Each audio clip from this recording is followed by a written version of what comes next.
بسم اللہ الرحمن الرحیم۔ السلام علیکم ناظرین، کیا آپ جانتے ہیں کہ زندگی کے سب سے مشکل لمحات میں سکون کہاں سے ملتا ہے؟ وہ وقت جب دل ٹوٹ جاتا ہے، آنکھوں سے آنسو تھمتے نہیں اور امید ٹوٹنے لگتی ہے۔ اسلام ہمیں ان لمحات کے لیے ایک ایسا نسخہ دیتا ہے جو دل کو سکون اور روح کو طاقت بخشتا ہے، اور وہ نسخہ ہے صبر۔ دنیا کی زندگی آسان نہیں ہے، ہر انسان کو کبھی نہ کبھی غم، دکھ اور مصیبتوں کا سامنا کرنا پڑتا ہے۔ کوئی اپنے پیارے کو کھو دیتا ہے، کوئی بیماری میں مبتلا ہو جاتا ہے، کسی کا کاروبار یا روزگار چھن جاتا ہے، اور کوئی دوسری کے ظلم کا شکار ہوتا ہے۔ ایسے وقت میں انسان کے دل پر پہاڑ ٹوٹ پڑتے ہیں، لیکن اسلام ہمیں یہ سکھاتا ہے کہ دکھ اور غم میں ہمت نہ ہارے، بلکہ صبر اختیار کرے۔ صبر صرف خاموش بیٹھنے کا نام نہیں، بلکہ یہ وہ کیفیت ہے جس میں انسان اللہ پر بھروسہ کرتا ہے، زبان سے شکوہ نہیں کرتا بلکہ دل سے راضی رہتا ہے۔ قرآن میں اللہ تعالیٰ فرماتا ہے وَاصْبِرُوا إِنَّ اللَّهَ مَعَ الصَّابِرِينَ، اور صبر کرو، بے شک اللہ صبر کرنے والوں کے ساتھ ہے۔ سورہ انفال کی یہ آیت نمبر 46 ہے۔ قرآن میں صبر کرنے کی فضیلت، قرآن مجید میں صبر کو بار بار بیان کیا گیا ہے۔ کچھ اہم مقامات یہ ہیں۔ سورہ بقرہ میں آیت نمبر 153 ہے، جس میں کہا گیا یا ایھا الذین آمنوا استعینوا بالصبر والصلاۃ ان اللہ مع الصابرین، اے ایمان والو، صبر اور نماز کے ذریعے مدد طلب کرو، بے شک اللہ صبر کرنے والوں کے ساتھ ہے۔ یہ آیت ہمیں بتاتی ہے کہ دکھ کے وقت سب سے بڑا سہارا صبر اور نماز ہے۔ دوسری آیت میں ہے، سورہ بقرہ کی آیت نمبر 155-56 ہے، جس کا یہ آیت ہے وَلَنَبْلُوَنَّكُمْ بِشَيْءٍ مِّنَ الْخَوْفِ وَالْجُوعِ وَنَقْصٍ مِّنَ الْأَمْوَالِ وَالْأَنفُسِ وَالثَّمَرَاتِ وَبَشِّرِ الصَّابِرِينَ الَّذِينَ إِذَا أَصَابَتْهُمْ مُصِیبَةٌ قَالُوا إِنَّا لِلَّهِ وَإِنَّا إِلَیْهِ رَاجِعُونَ، اور ہم ضرور تمہیں آزمائیں گے کچھ خوف، بھوک، مال، جانوں اور پھلوں کے نقصان سے، اور صبر کرنے والوں کو خوشخبری دے دو، وہ لوگ کہ جب ان پر کوئی مصیبت آتی ہے تو کہتے ہیں ہم اللہ کے ہیں اور ہمیں اسی کی طرف لوٹ کر جانا ہے۔ یہ آیت ہمیں بتاتی ہے کہ دنیا کی آزمائشیں وقتی ہیں، اصل کامیابی ان لوگوں کی ہے جو صبر کرتے ہیں۔ سورہ زمر کی آیت نمبر 10 ہے، یہ آیت ہے انما یوفی الصابرون اجرہم بغیر حساب، یقیناً صبر کرنے والوں کو ان کا اجر بے حساب دیا جائے گا۔ صبر کرنے والوں کے لیے اللہ کا اجر اتنا زیادہ ہے کہ اس کا حساب بھی نہیں۔ نبی اکرم صلی اللہ علیہ وسلم کے فرمودات ہیں، یعنی آپ صلی اللہ علیہ وسلم نے فرمایا الصبر ضیاء، صبر روشنی ہے۔ یہ صحیح مسلم کی حدیث ہے۔ ایک اور حدیث میں ہے جسے صبر عطا کیا گیا اسے بھلائی کی دولت عطا کی گئی، اور کسی کو بھی صبر سے بڑھ کر کوئی عطیہ نہیں دیا گیا۔ یہ صحیح بخاری کی حدیث ہے۔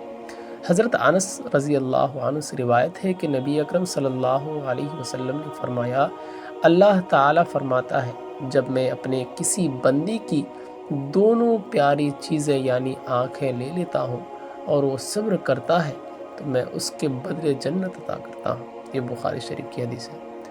صبر کی اقسام، کئی قسمیں ہیں صبر کی۔ اسلام میں صبر کو 3 حصوں میں تقسیم کیا گیا ہے۔ نمبر 1 پہ آتا ہے گناہ سے بچنے پر صبر، یعنی دل چاہنے کے باوجود حرام کام نہ کرنا، جیسے رشوت لینا یا حرام کمائی سامنے ہو لیکن انسان رک جائے۔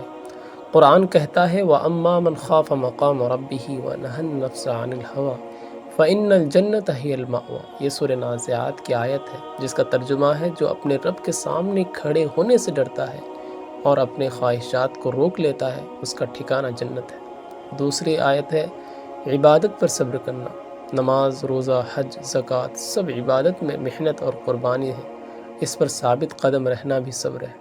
تیسری پر ہے مصیبت پر صبر کرنا، جب دکھ اور غم آئے تو شکوہ کرنے کے بجائے اللہ کی رضا پر راضی رہنا، یہی سب سے مشکل مگر سب سے اعلیٰ صبر ہے۔ روزمرہ کی اگر مثالیں بیان کروں میں آپ کے سامنے، تو ایک ماں اپنے نوجوان بیٹا کھو دیا، آنکھوں میں آنسو تھے لیکن زبان پر تھا انا للہ و انا الیہ راجعون۔ اللہ نے اس کے صبر کے بدلے جنت میں گھر تیار کر دیا۔ ایک شخص کاروبار مکمل تباہ ہو گیا لیکن اس نے اللہ پر بھروسہ کیا، اور حلال کمائی پر ڈٹا رہا، کچھ عرصے بعد اللہ نے اس سے زیادہ نواز دی۔ ایک عورت برسوں بیمار میں مبتلا رہی لیکن شکایت نہ کی، اس صبر کے بدلے اللہ نے اس کے درجہ بلند کر دیے۔ صبر کے فوائد بہت سارے ہیں۔ نمبر 1 پہ ہے کہ دل کو سکون ملتا ہے، انسان غم کے بوجھ سے آزاد ہو جاتا ہے۔ نمبر 2 پہ یہ بھی آتا ہے کہ اللہ کی معیت یعنی ساتھ، جیسا کہ قرآن میں ہے اللہ صبر کرنے والوں کے ساتھ ہے، سورہ بقرہ کی آیت نمبر 153 میں بتایا ہمیں۔ تیسرے میں ہے مصیبتیں آسان ہو جاتی ہیں، صبر کرنے والا حالات کو برداشت کر لیتا ہے۔